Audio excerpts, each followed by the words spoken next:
নমস্কার বন্ধুরা, আজ কবিগুরুর জন্মদিনে কাঁচের পায়েসের রেসিপি শেয়ার করা যাক। তো চলো দেখে নিই। প্রথমে এক বাটি সাবু নিয়ে ধুয়ে পরিষ্কার করে ওই বাটিরই মাপে এক বাটি ফুটন্ত জল দিয়ে সাবুটা 20 মিনিটের জন্য ভিজতে দিচ্ছি। এবার দেখো পুরো ভিজে গেছে। এবার মিক্সিতে পেস্ট করে নেব। তারপর একে একে দিয়ে দিচ্ছি গুঁড়ো দুধ 2 চামচ, তোমরা বেশিও দিতে পারো। নারকেলের গুঁড়ো দিচ্ছি 1 চামচ, তোমরা নারকেল কোড়াও দিতে পারো। পরিমাণ মতো নুন, গুঁড়ো চিনি দিয়ে ভালো করে মেখে নেব। এবার হাতে একটু ঘি মেখে ছোট ছোট গোল গোল বানিয়ে নেব সবটা। তারপর কড়াইয়ে 700 মতন দুধ নিচ্ছি, আগে থেকেই জাল করা ছিল।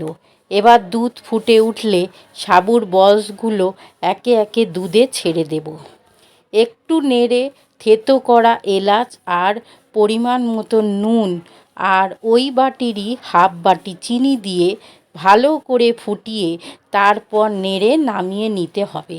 দেখো বলসগুলো কত বড় হয়ে গেছে আর কতটা নরম হয়েছে। উপর থেকে একটু কাঠবাদাম সাজিয়ে দিলাম।